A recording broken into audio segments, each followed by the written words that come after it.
ইমানদারদের বন্ধু হচ্ছে তিনটা। কয়টা বলেন? আমরা ওখান থেকে আসি। এক নাম্বার হচ্ছে আল্লাহ। এক নাম্বার কি?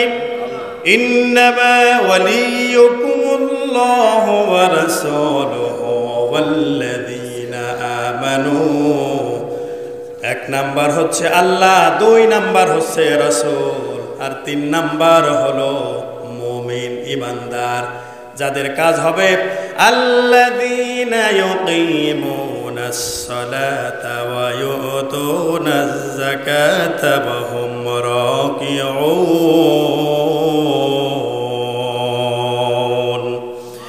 এই ইমানদার যারা, তাদের কাজ সম্পর্কে আল্লাহ রাব্বুল আলামিন বলেছেন। অন্যান্য জায়গায় আরো অনেক ইমানদারদের বৈশিষ্ট্য রয়েছে, আমরা ওই বৈশিষ্ট্যের দিকে যাব না। আমরা এখান থেকে দেখতে চাই এই ইমানদারদের জন্য বন্ধু যাদেরকে বানাবেন, তাদের কাজ হচ্ছে ইউকিমুনাস সালাত। এক নম্বরে তারা সালাত কায়েম করে দেবে, জামাতকে তারা প্রতিষ্ঠিত করবে। বলেন ঠিক কিনা? নামাজ প্রতিষ্ঠা করবে, যথাসময়ে নামাজ আদায় করবে। মুসলমান যদি হয়ে থাকে তাহলে নামাজের সময় টাল বাহানা করে অন্য কোথাও যেতে পারবে না। নামাজ তোমাকে আদায় করতে হবে জামাতবদ্ধ হয়ে। বলেন ঠিক কিনা? ওয়ায়ুতুনাজ যাকাতা, যাকাত ভিত্তিক অর্থ ব্যবস্থা কায়েম করবে, যাকাত দেবে। ওয়া হুম রাকিউন।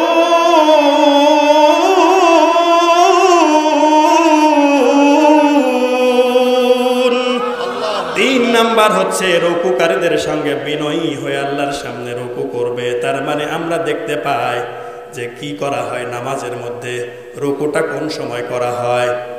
বলেন, রুকু হলো নামাজের মধ্যে করা হয়। এক নাম্বার নামাজ কায়েম করবে, দুই নাম্বার হচ্ছে যাকাত কায়েম করবে, যাকাত আদায় করবে, তিন নাম্বার হচ্ছে রুকু করবে বিনয়ের সঙ্গে। যারা রুকু করে ওয়া হুম রাকিউন,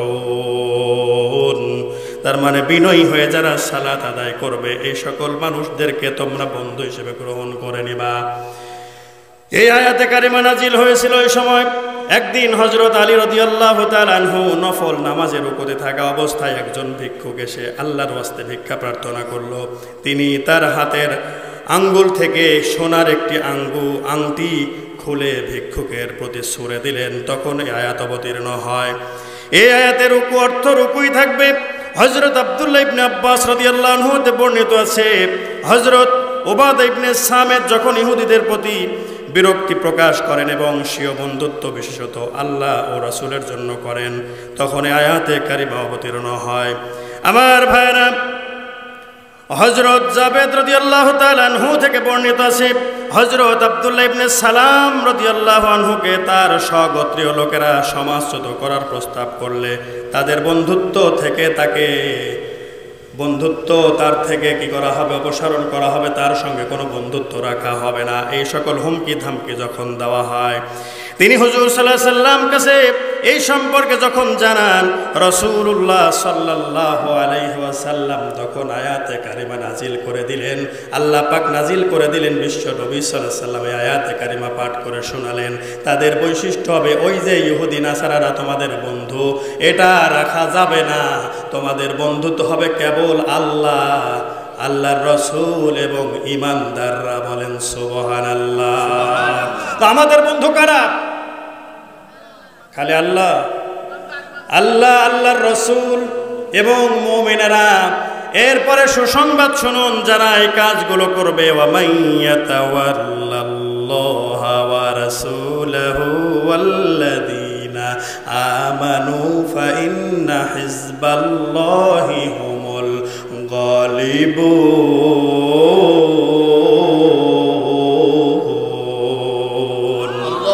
পরের আয়াতে আল্লাহ পাক জানিয়ে দিলেন, কেউ আল্লাহ তার রাসূল এবং মুমিনগণকে যখন বন্ধু রূপে গ্রহণ করে নেয়, সেই ব্যক্তিরা হয়ে যায় আল্লাহর দলভুক্ত। ফাইন্না হিজবাল্লাহি হুমুল গালিবুন।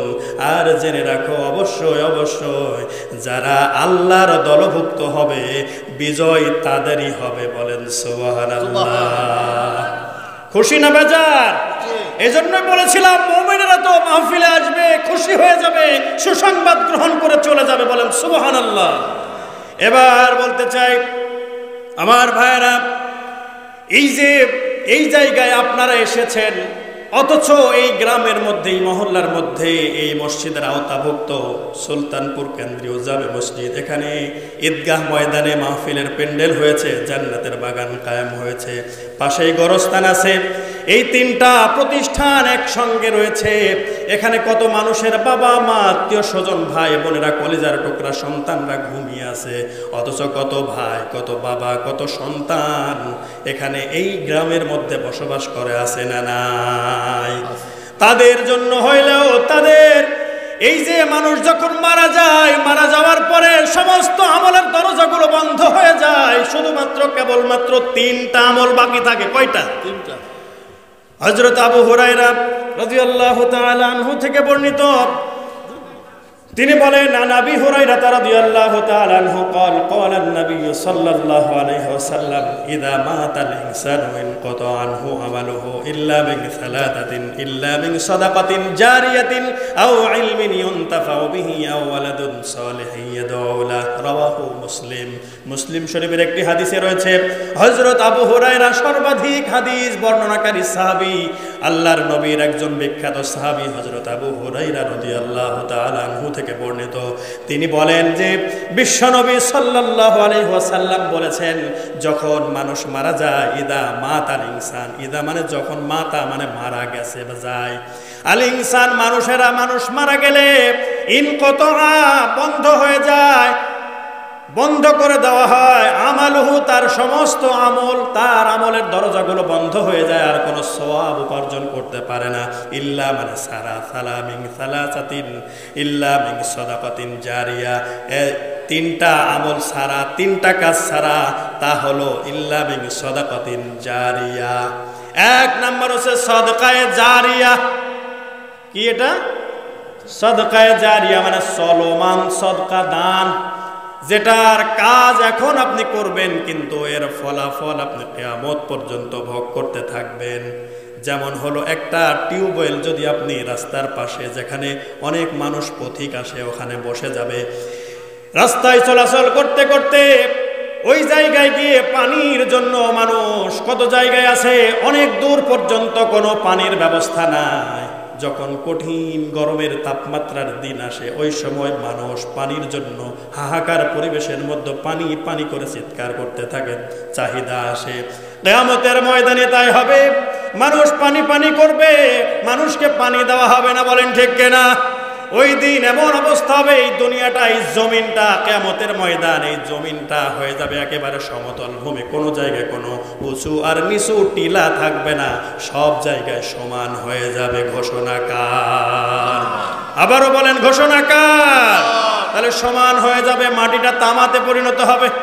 আর তামার উপর যখন সূর্য একেবারে কাছেই থেকে তাপ দিতে থাকে, তখন ওই তামাটা একেবারে কি হয়ে যাবে, এত গরম হবে, প্রখর তাপমাত্রার কারণে মানুষ সহ্য করতে পারবে না। এই দুনিয়ার বুকে মানুষ যখন কঠিন গরমের মুহূর্তে গলা শুকিয়ে যায়, পানি পায় না, আপনি একটি টিউবওয়েল এমন একটি জায়গায় রেখে দিলেন, বা এখানে টিউবওয়েল বসায় রাখলেন, যেখান থেকে পথ চলতি মানুষগুলো, অনেক মানুষ কামলা মাঠে থাকে, তারা এসে পানি পান করবে। আপনি মুক্ত হস্ত সদকা করে দিলেন, সবাই সেখান থেকে ভোগ করবে। এই যে এই কাজগুলো করে যাবেন, মানুষ উপকৃত হবে কি হবে না? আপনি মরে গেলেও কলটা থাকবে কি থাকবে না? কোনা কলও মরে যাবে। বলেন, তাহলে কলও থাকবে। এই কল থেকে যখন মানুষ পানি পান করবে, আর আপনার আল্লাহ পাক, আপনার প্রভু এই ভালো কাজটা করে যাওয়ার কারণে এই ব্যক্তি উপকৃত হলো। এই উপকৃত হওয়ার কারণে যেটুকু সওয়াব হয়ে গেল, সদকায়ে জারিয়া হিসেবে কিয়ামত পর্যন্ত কবরে শুয়ে শুয়ে আপনি সেই আমল, এই সওয়াবগুলো পেতে থাকবেন। বলেন সুবহানাল্লাহ। আরো দুইটা আছে, পরে বলছি, আগে অন্যদিকে আলোচনা করতে থাকি। আমার ভাইয়েরা কান লাগান, মনে আছে তো? আমরা তো ওই যে বলতেছিলাম যে কোরআনে কারীম তো সবাই শুনে মেনে নিবে না, সবার তো ভালো লাগবে না। কোরআনে কারীম কিন্তু সবার জন্য রোগ নিরাময়ক না, সবার জন্য শিফা না, সবার জন্য দয়া না। শর্ত হলো মুমিন হতে হবে। মনে আছে তো? মনে আছে? সূরা বনী ইসরাঈল ৮২ নম্বর আয়াত, আল্লাহ রাব্বুল আলামিন তাই বলেন, وَنُنَزِّلُ مِنَ الْقُرْآنِ مَا هُوَ شِفَاءٌ রাহমাতুল লিল মুমিনিন।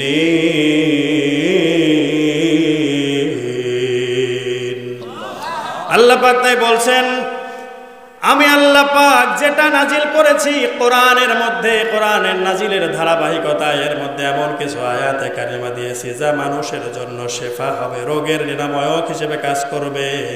এরপরে হচ্ছে এটা হবে শুধু শিফা না, এটা হবে মানুষের জন্য আমি আল্লাহ পাকের পক্ষ থেকে প্রেরিত দয়া, অনুগ্রহ, রহমত। বলেন সুবহানাল্লাহ।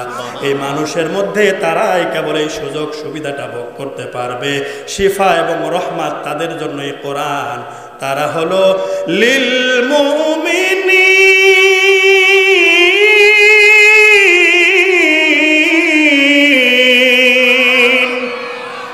এরা আর কেউ না, এরা হলো একমাত্র কেবলমাত্র শুধুমাত্র যারা মুমিন হবে, যারা আল্লাহকে, আল্লাহর রাসূলকে বিশ্বাস স্থাপন করবে, এক আল্লাহ বিশ্বাস করে কোরআনকে মেনে নিয়েছে, এই সকল মানুষদের জন্য আমার আল্লাহ রাব্বুল আলামিন শিফা হিসেবে এটা নাজিল করেছেন। বলেন সুবহানাল্লাহ।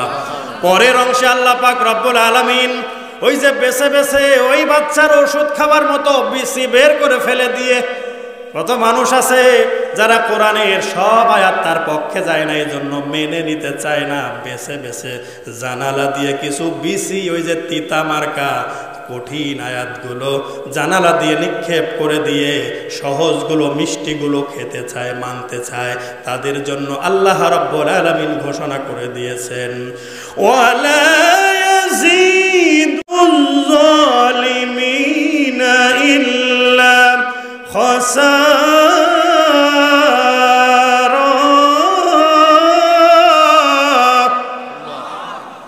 আর একটা কথা হলো, যারা জালিম হবে, যারা কোরআনের বিরুদ্ধে অবস্থান নেবে, কোরআন যাদের ভালো লাগবে না, এই সকল মানুষদের জন্য এই কোরআনে কারিমের এই আওয়াজটা, কোরআনে কারিমের আলোচনাটা, কোরআনের এই ব্যাখ্যাটা তাদের জন্য ক্ষতি বৃদ্ধির কারণ হবে। ক্ষতি শুধু বৃদ্ধি হবে, অন্য কোনো কিছু বৃদ্ধি হবে না। বলেন নাউজুবিল্লাহ।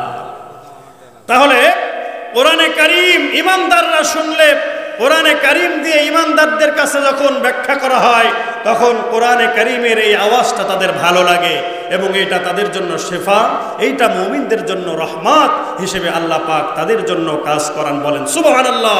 পক্ষান্তরে যারা কোরআনকে অবমাননা করবে, কোরআনের মাহফিল যারা বন্ধ করে দিয়েছে, কোরআনের মাহফিল যারা বন্ধ করে দেওয়ার জন্য পায়তারা করে বা করছে বা করবে, করেছে পূর্বে, এই সকল মানুষদের জ্বালা পোড়াই শুধু বৃদ্ধি হয়েছে, তাদের ঈমান তো নেই যেটা বৃদ্ধি হবে। বলেন ঠিক কিনা? তাদের জন্য কোরআনে কারীম শিফা হয়েছিল না, তাদের জন্য কোরআনে কারীম রহমতও ছিল না, তাদের জন্য কোরআনে কারীম জ্বালা বৃদ্ধির কারণ। বলেন নাউজুবিল্লাহি মিন যালিক। আমাদের কি জ্বালা বৃদ্ধি হচ্ছে নাকি আমাদের ঈমান বৃদ্ধি হচ্ছে? বলেন আমাদের ঈমান বৃদ্ধি হচ্ছে। ইন্নামাল মুমিনুনা আল্লাযীনা আমানু, ইন্নামাল মুমিনুনা আল্লাযীনা ইযা যুকিরাল্লাহু ওয়াজিলাত কুলুবুহুম। যখন মুমিনদের কাছ থেকে, মুমিনদের সামনে কোরআনে কারিমের তেলাওয়াত করা হয়, আল্লাহর নাম স্মরণ করিয়ে দেওয়া হয়, তখন তাদের অন্তরাত্মা কেঁপে ওঠে। ওয়াইদা তুলিয়াত আলাইহিম আয়াতু, এবং যখন তাদের সামনে কোরআনে কারিমের আয়াত তেলাওয়াত করা হয়, যাদাতহুম ঈমানা, আর তাদের ঈমানটা বৃদ্ধি করে দেন তিনি কে? ওয়ালা রাব্বিহিম ইয়াতাওয়াক্কালুন, আর এই ঈমানদাররা কেবল আল্লাহ পাকের উপরেই ভরসা করে। বলেন সুবহানাল্লাহ। সম্মানিত মুসলমান ভাইরা, আমরা এখন বসে আছি কোরআনের মাহফিলে। কোথায়? আমাদের সামনে কোরআন থেকে আলোচনা পেশ করা হচ্ছে, তাই নয় কি? কোরআনের মাহফিলে সবাই তো বসতে পারে না, পারে কি? কোরআনের মাহফিলে সবাই এসে বসবে, এটা ধারণাও করা যাবে না। কারণ কোরআনে কারীম নাজিল হয়েছিল বিশ্ব নবীর উপরে, মহানবী হযরত মুহাম্মদ, সকলে বলুন সাল্লাল্লাহু আলাইহি ওয়াসাল্লামের প্রতি অবতীর্ণ করা হয়েছে। হেরা গুহার মধ্যে থেকে নাজিল শুরু হয়েছে। আর বিশ্ব নবীর বাড়ি আর আবু জেহেলের বাড়ি ফাঁকাফাঁকি কি বেশি? সবচাইতে কাছে, তাই না? তো কোরআনে কারীম নাজিল হলো যেই জায়গায়, ওই নাজিল হওয়ার জায়গাকার কত মানুষ কোরআনকে গ্রহণ করে নিয়ে দুনিয়ার বুক থেকে জান্নাতের সার্টিফিকেট পেয়ে গেল। বলেন ঠিক কিনা? আবু বকর, ওমর, ওসমান, আলী থেকে শুরু করে 10 জনের নাম হাদিস শরীফের মধ্যে এসেছে। আল্লাহ পাকের রসুল তাদের জন্য সুসংবাদ দিয়েছেন, আশারায়ে মুবাশশারা যাদেরকে বলা হয় 10 জন। এই সাহাবী যারা হলেন, যারা কোরআনকে মেনে নিলেন, তারা ইমানদার হয়ে গেলেন, তারা সার্টিফিকেট প্রাপ্ত জান্নাতের। আর পাশেই ছিল আবু জেহেল, আবার রসুলের একেবারে আপন, মানে বাপের ভাই, দাদার একই দাদার সন্তান, একই দাদা দাদির ঔরস থেকে এসেছে আবু লাহাব। সে কি রসুলের আত্মীয়তার দিক থেকে একেবারে ঘনিষ্ঠ না? এবং আবু তালিব, সে কিন্তু ইসলামের জন্য মানে ব্যাপক সহযোগিতা করেছে ইসলামের পক্ষে। তিনি যতদিন বেঁচে ছিলেন ততদিন পর্যন্ত বিশ্বনবীর উপরে কেউ কিন্তু রসুলের উপরে আক্রমণ করে রসুলকে কোনো সময় কষ্ট দিতে পারে নাই, যতদিন আবু তালিব রসুলের চাচা বেঁচে ছিল। তো এই জন্য উনি ইসলামের জন্য অনেক সহযোগিতা করেছেন, অনেক কিছু করেছেন, কিন্তু শেষ পর্যন্ত কিন্তু উনি বাপদাদার ধর্মের উপরে, বাপদাদার ধর্মের মুখে চুনকালি মাখাবে না, এই জন্য সে কি করেছে? ইসলামকে গ্রহণ করি নাই। কালেমা লা ইলাহা ইল্লাল্লাহ মুহাম্মাদুর রাসূলুল্লাহ একটু বলা লাগবে না, শুধু লা ইলাহা ইল্লাল্লাহ। হে আমার চাচা বিশ্বনবী বলেছিলেন, একেবারে মুমূর্ষ অবস্থায় যখন মৃত্যুবরণ করবে এই মুহূর্তে, তখন বলেছিলেন, হে চাচা, আপনি শুধু এটুকু বলেন যে আমি এক আল্লাহকে ইলাহ হিসেবে মেনে নিলাম, আর বাকিটুকু হাদিসে এসেছে বাকিটুকু বলা লাগবে না, ওটার জন্যই আমি কাল কিয়ামতের ময়দানে আপনার সপক্ষে সুপারিশ করার জন্য দাঁড়াতে পারবো, সুযোগ পাবো। বলেন সুবহানাল্লাহ। কিন্তু শেষ পর্যন্ত তিনি কিন্তু সেটা গ্রহণ করে নাই, কারণ আবু জেহেল, উতবা, শাইবা, ওলীদ ইবনে মুগীরা, এরপরে বড় বড় কাফের মুশরিক দুশমন যারা মক্কার কুরাইশদের যে সকল কাফের লিডাররা ছিল, সবাই সমবেতভাবে আবু তালিবের পাশে এসে বসেছিল আর বলেছিল, তোমার মৃত্যুর সময়, মৃত্যুর ভয়ে তুমি মুহাম্মাদের ধর্ম, বাপদাদার ধর্মের মুখে চুনকালি মেরে দিয়ে মুহাম্মাদের ধর্ম মেনে নিচ্ছ। এই জন্য তিনি বললেন যে না, আমি আমার বাপদাদার ধর্মের উপরেই আমি মৃত্যুবরণ করতেছি। তার ভাগ্যেও ইসলাম কবুল হইল না। আপন চাচা আবার আবু লাহাব, এই আবু লাহাব ইসলাম গ্রহণ করতে পারে নাই, অথচ তাদেরই কাছেই কোরআনে কারিম নাজিল হয়েছে এবং তার বিরুদ্ধে কোরআনে কারিম নাজিল করে দেওয়া হয়েছে তার এই অধ্যত্বপনার কারণে। বলেন ঠিক কিনা? আপনারা পড়ে থাকেন, অনেকেরই মুখস্থ আছে সূরাতুল লাহাব বা সূরাতুল মাসাদ, তাব্বাত ইয়াদা আবি লাহাব ওয়া তাব। ওদিকে যাচ্ছে না, আমার বোঝানোর উদ্দেশ্য হচ্ছে আবু জেহেল আল্লাহর রাসূলের এত কাছের ব্যক্তি, মানে বাড়ির পাশের ব্যক্তি, একই জায়গায় যারা বসবাস করতেন, এই মানুষ তারা কিন্তু কোরআন মেনে নেয়নি, কোরআনের কাছে আসে নাই, কোরআনকে মেনে নেওয়ার জন্য তারা কখনো শ্রবণ করে নাই, শুনে নাই, বসে নাই। বলেন ঠিক কিনা? আমার ভাইয়েরা, এমনিভাবে প্রত্যেকটি জামানায়, প্রত্যেকটি সময় কিন্তু মানুষ থাকবে, সবাই ইসলামের এক একজন সৈনিক হবে না, কোরআনকে সবাই মেনে নেবে না। কোরআন মেনে নিতে হলে তাদের মধ্যে বৈশিষ্ট্য থাকা দরকার, আছে না নাই? আল্লাহ রাব্বুল আলামিন বলেন, ইন্নামা তুনযিরু মান ইত্তাবা'a যিকরা ওয়া খাশিয়ার রাহমানা বিল গায়ব ফাবাশশিরহু বিমাগফিরাতিন ওয়া আজরিন কারীম।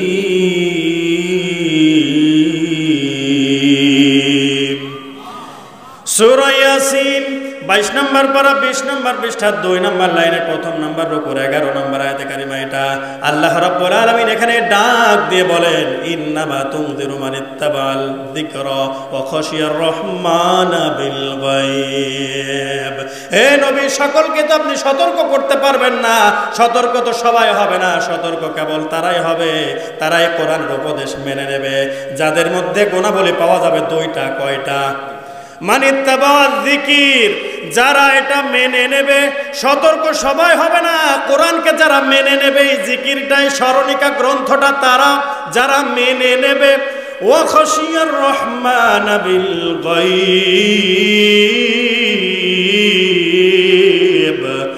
আর আল্লাহকে রহমানকে দয়াময় প্রভুকে না দেখে যারা ভয় করবে, এই দুই শ্রেণীর মানুষেরাই কেবল আপনার এই দেওয়া সতর্ক বাণী তারা সতর্ক হবে। বলেন ঠিক কিনা?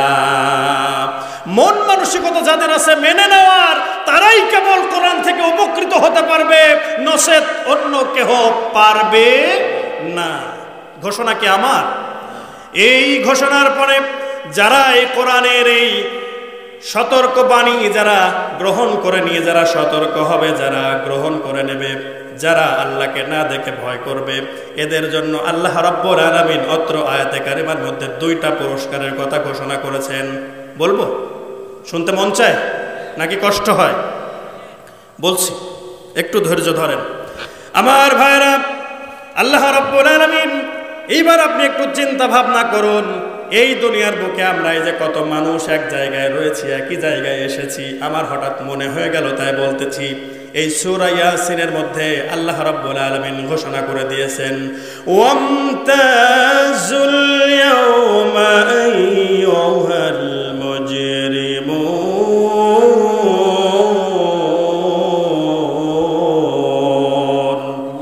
আল্লাহ রাব্বুল আলামিন এখানে ডাক দিয়ে বললেন যে কিয়ামতের ময়দানে আল্লাহ পাক বলবেন যে আজকে তোরা কি হয়ে যা, আলাদা হয়ে যা। ওয়ামতাজুল ইয়াওমা, আজকে আলাদা হয়ে যা।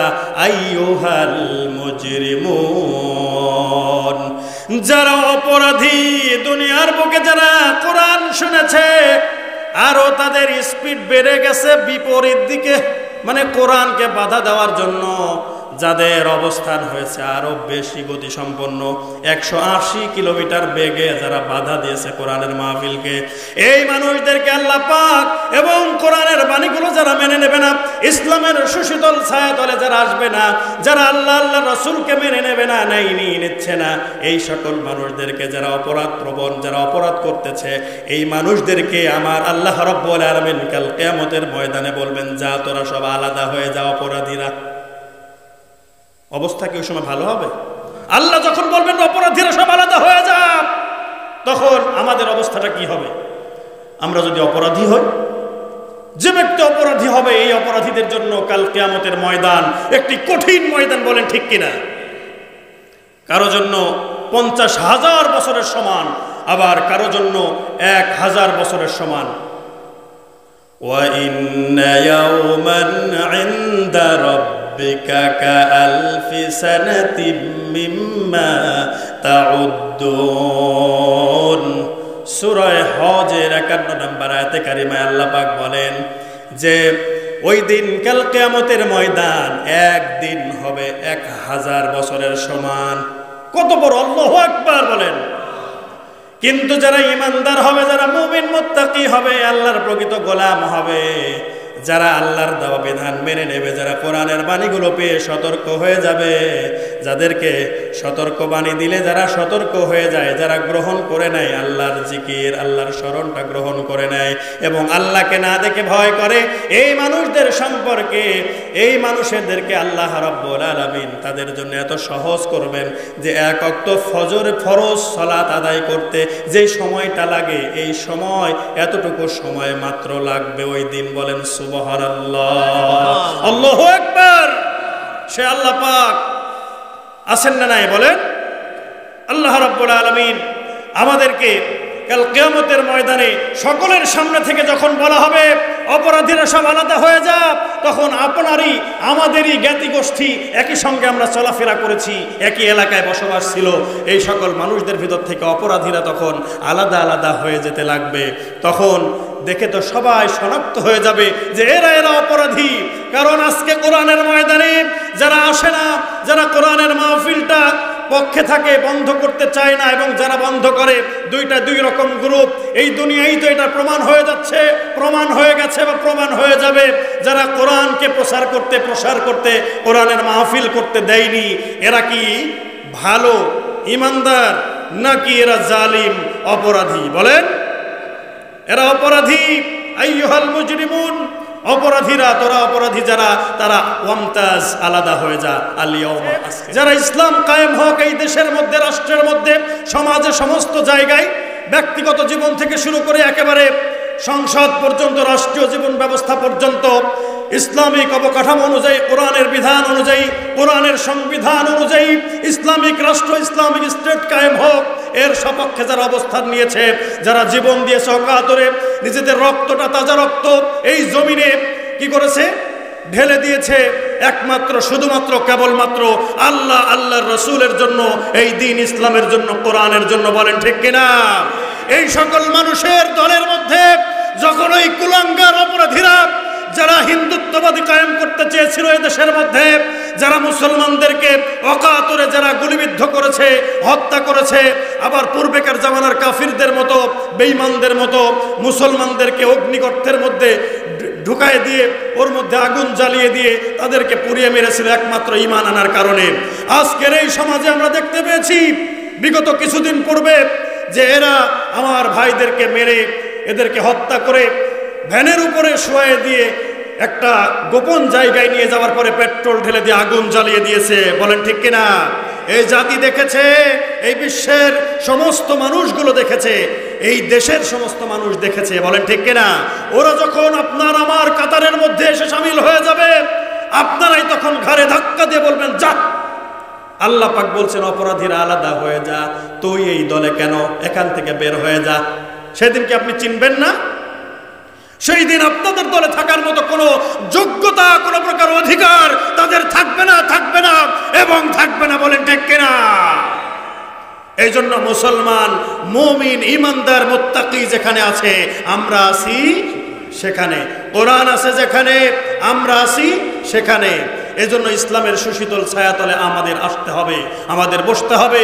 এই জন্য কোরআনের মাহফিলে প্রথমেই বলেছিলাম, এখানে মুমিনরা ছাড়া অন্য কেউ বসবে না। কারণ মুমিনদের এখান থেকে শুনলে পরে, কোরআন শুনে যাওয়ার পরে, যাওয়ার সময় তারা বুকটা ভরে নিয়ে তারা আনন্দিত হয়ে খুশি মনে বাড়িতে যাবে। কারণ তারা জানতে পারবে যে কোরআনের মাহফিলে বসলে কি লাভ হয়, আর কোরআনের মাহফিলে থাকলে কোরআন থেকে কি শেখা যায়। আমার ভাইরা, আপনাদের সামনে কোরআনে কারিম থেকে যে আয়াতে কারিমা তেলাওয়াত করেছিলাম, আসুন একটু তেলাওয়াত করি। আউযু বিল্লাহি মিনাশ শাইতানির রাজিম, বিসমিল্লাহির রাহমানির রাহিম। ইন্নাল্লাহা ইয়া'মুরু বিল আদলি ওয়াল ইহসান ওয়া ইতা'i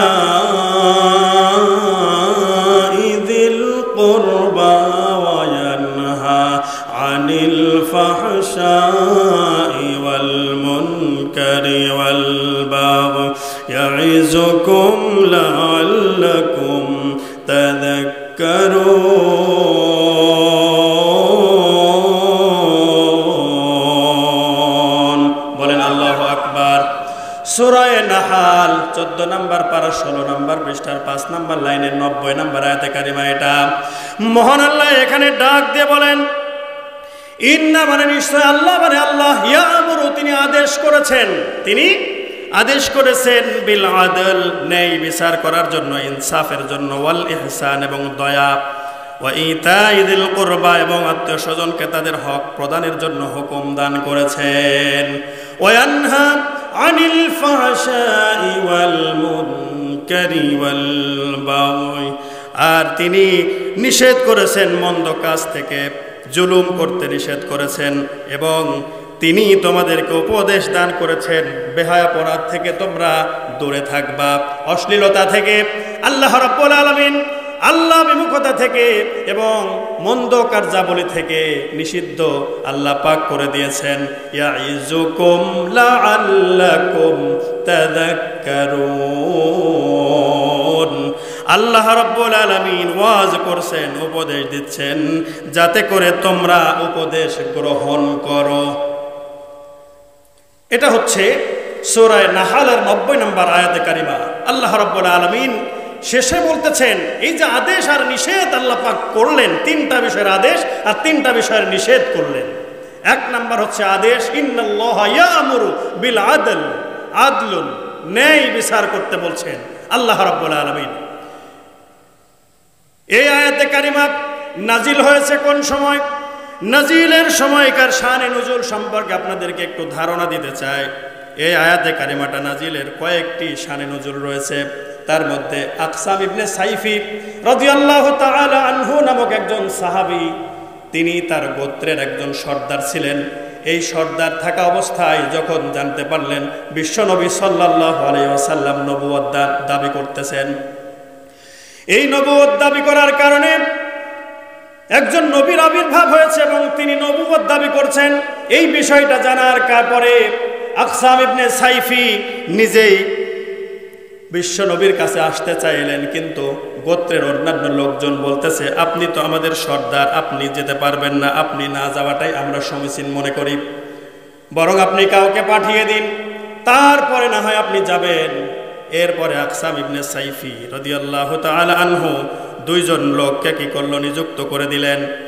দুইজন লোককে নিযুক্ত করে দিয়ে পাঠিয়ে দিলেন বিশ্ব নবীর কাছে, জেনে আসতে তার অবস্থান সম্পর্কে। তিনি কে কি দুইটা প্রশ্ন করে দিলেন যে জেনে আসো, মান আংতা ওমা আংতা, তিনি কে এবং কি, এই দুইটা প্রশ্ন ছুড়ে দিয়েছেন। ওই দুইজন দূত বিশ্ব নবীর কাছে চলে গেল। যাওয়ার পরে এরপরে তাকে বলছেন, মা আংতা ওমা মান আংতা ওমা আংতা, আপনি কে এবং আপনি কি। তাদের পরিচয় দেওয়ার পরে তারা দুজন যখন তার কাছে প্রশ্ন করলো, প্রশ্নের জবাবে বিশ্ব নবী সাল্লাল্লাহু আলাইহি ওয়াসাল্লাম জবাব দিলেন। প্রথম প্রশ্নের উত্তর হলো, আমি আব্দুল্লাহর পুত্র মুহাম্মদ। এরপরে দ্বিতীয় নম্বর প্রশ্নের উত্তর হচ্ছে, আমি আল্লাহ পাকের দাস, আল্লাহ পাকের গোলাম বান্দা এবং তার প্রেরিত রাসূল। এরপর তিনি সূরা নাহলের এই 90 নম্বর আয়াতে কারিমা তেলাওয়াত করলেন, ইন্নাল্লাহা ইয়ামুরু বিল আদলি ওয়াল ইহসান ইলা আখিরিল আয়া। উভয় দূত অনুরোধ করে বলল, আমাদেরকে আরো কয়েকবার এই আয়াতে কারিমা শোনায় দিন। বিশ্ব নবী সাল্লাল্লাহু আলাইহি ওয়াসাল্লাম একাধিকবার কয়েকবার এই কোরআনে কারিমের আয়াতটি তেলাওয়াত করলেন। শেষ পর্যন্ত ওই দুই দূত যাকে প্রেরণ করা হয়েছিল, যাদেরকে তাদের মুখস্থ হয়ে গেল। মুখস্থ হয়ে যাওয়ার কারণে আকসাম ইবনে সাইফির কাছে ফিরে এসে এই আয়াতে কারিমা শুনিয়ে দিলেন। আর আয়াতটি শুনে আকসাম বললেন, এতে বোঝা যায় যে তিনি উত্তম চরিত্রের আদেশ দেন এবং মন্দ অপকৃষ্ট চরিত্র অবলম্বন করতে নিষেধ করেন। তোমরা সবাই তার ধর্মের দীক্ষা নাও, যাতে তোমরা অন্যদের অগ্রে থাকো এবং পেছনে অনুসারী হয়ে না থাকো। বলেন সুবহানাল্লাহ। তাহলে এই সময় তোমরা তার প্রতি ঈমান এনে ফেলো, তার নবুয়ত তোমরা স্বীকার করে নাও। তাহলে তিনিও ঈমান আনলেন, তিনিও বিশ্বনবীর উম্মত হয়ে গেলেন, আল্লাহর বান্দা হয়ে গেলেন। এই জন্য বিশ্বনবীর সাহাবীতে পরিণত হলেন। এরপরে ওই সকলকে নিয়েই তিনি ইসলাম গ্রহণ করলেন। আমার ভাইরা, কোরআনে কারীমের আয়াতে কারিমা নাজিল হওয়ার, কোরআনে কারীমের আয়াত শুনে ঈমান গ্রহণ করেছে। তাহলে কোরআনে কারীম কত চমকপ্রদ, কত সুন্দর বাণী আল্লাহ রাব্বুল আলামিন নাজিল করেছেন। বলেন সুবহানাল্লাহ।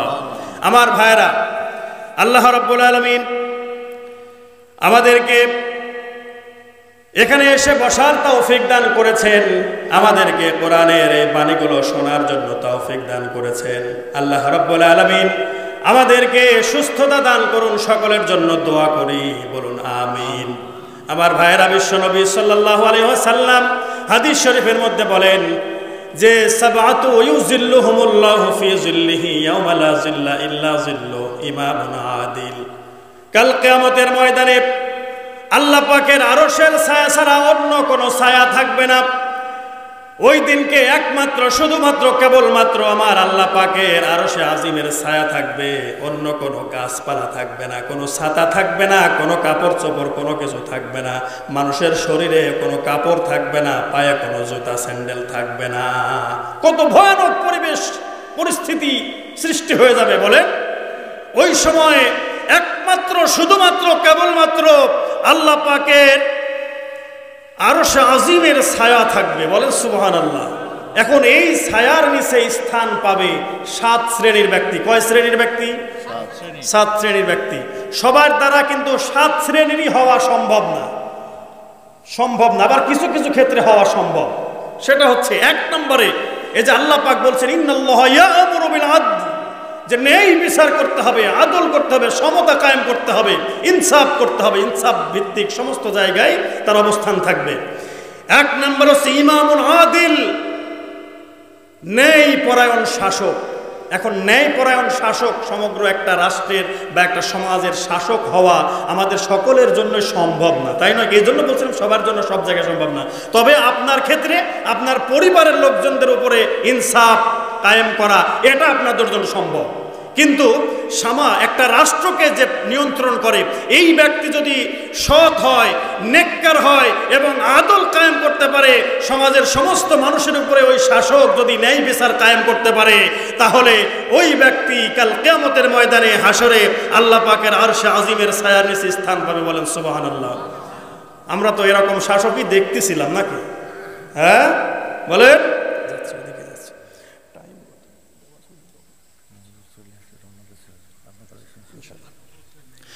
আমার ভাইরা, আল্লাহর রাসূল সাল্লাল্লাহু আলাইহি ওয়াসাল্লাম বললেন এক নাম্বার হচ্ছে 7 শ্রেণীর এক শ্রেণী হচ্ছে ইমামুন আদিল, ন্যায় পরায়ণ শাসক।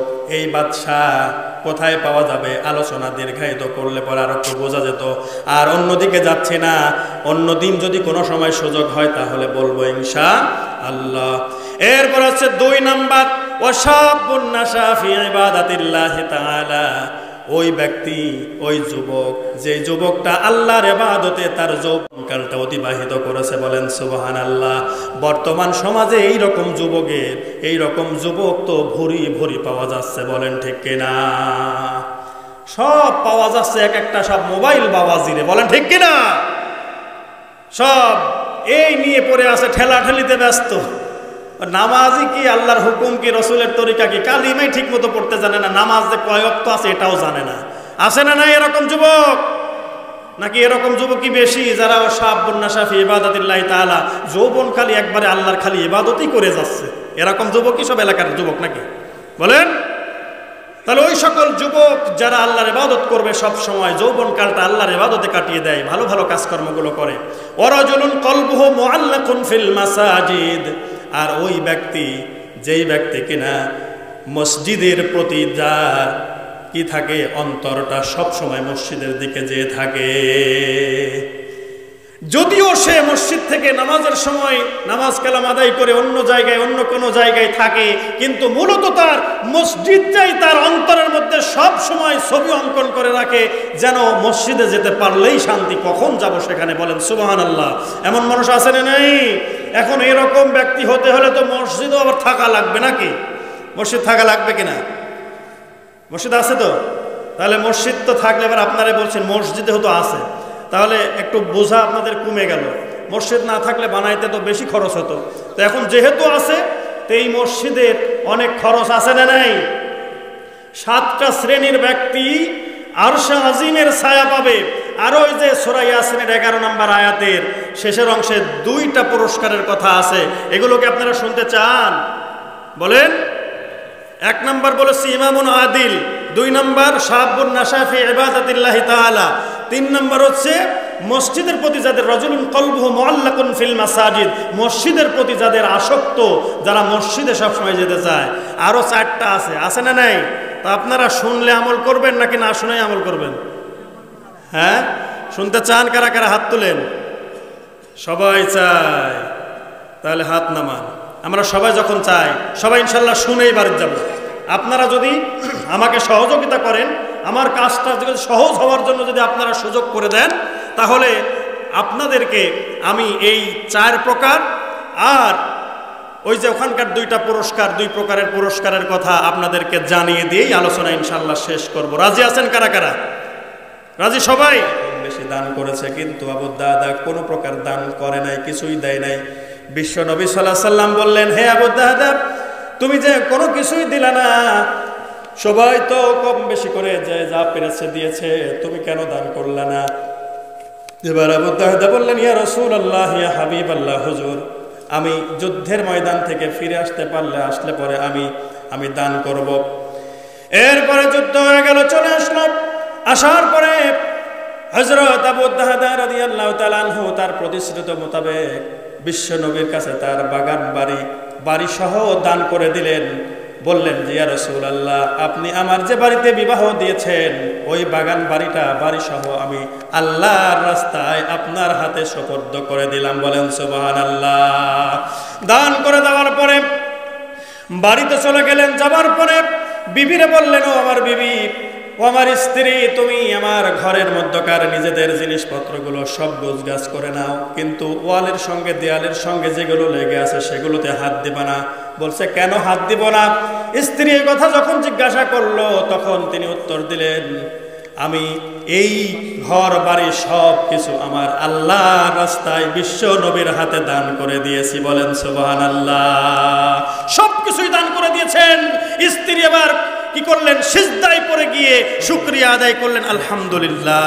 আমার ভাইরা, 7 শ্রেণীর মধ্যে 3 শ্রেণীর ব্যক্তির কথা আমি আপনাদেরকে বলেছি। ওয়ারাজুলুন কলবুহু মুআল্লাকুন ফিল মাসাজিদ, মসজিদের সঙ্গে সম্পৃক্ত থাকে যদিও সে মসজিদ থেকে বাইরে যায়। এরপরে হচ্ছে ওয়ারাজুলানি তাহাব্বা ফিল্লাহি ইজতামা আলাইহি ওয়া তাফাররাকা আলাইহি, ওই 2 ব্যক্তি, যে 2 ব্যক্তি ভালোবাসে, সম্পর্ক করে আল্লাহর জন্য এবং সম্পর্ক ভাঙে আল্লাহর জন্য। বলেন ঠিক কিনা?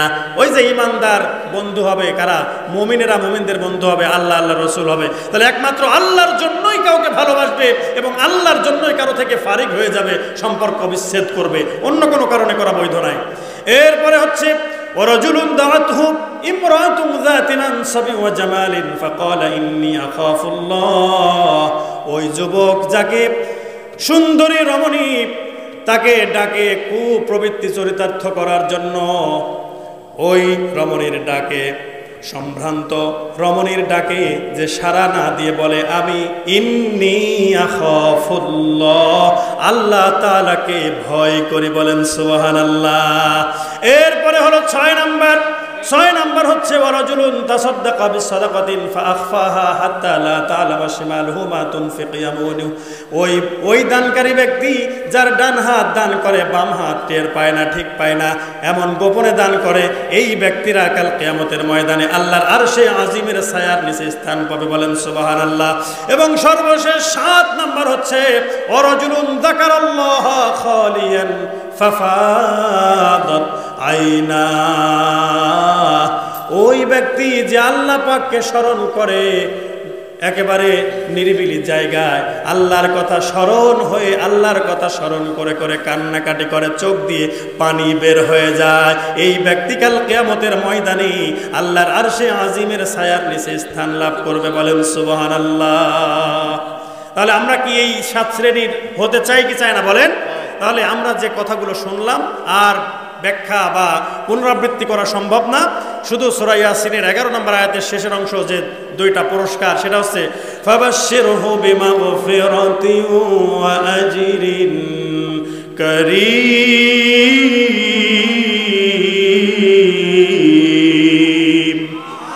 1 নম্বর হচ্ছে, হে নবী, তাদেরকে আপনি সুসংবাদ শুনিয়ে দিন, বিমাগফিরাতিন, আল্লাহ রাব্বুল আলামিন তাদেরকে ক্ষমা করে দেবেন। বলেন সুবহানাল্লাহ। আর ওয়া আজরিন কারীম, 2 নাম্বার হচ্ছে তাদেরকে মহা পুরস্কারে পুরস্কৃত করবেন তিনি কে? আমরা সবাই ইনশাআল্লাহ কোরআনের আলোচনা এবং কোরআনের থেকে যে নির্দেশনাগুলো আসবে, আমাদেরকে যেভাবে সতর্ক করা হয় আমরা সতর্ক হব, এবং কোরআনের এই জিকিরগুলো স্মরণ করে দেওয়া হলে আমরা অবশ্যই সেটাকে গ্রহণ করে দেব। মানিত্তাবা জিকির, আমরা গ্রহণ করে নেওয়ার দলে থাকবো এবং অখশিয়ার রহমান বিল গায়ব, আল্লাহকে ভয় করার দলে থাকবো। বলেন ঠিক কিনা? আমি আমার এলোপাথারি এই সময় কিছু সময়ের আলোচনা এখানেই শেষ করছি। ওয়া আখিরু দাওয়ানা আনিল হামদুলিল্লাহি রাব্বিল আলামিন। আসসালামু আলাইকুম ওয়া রাহমাতুল্লাহি ওয়া বারাকাতুহু।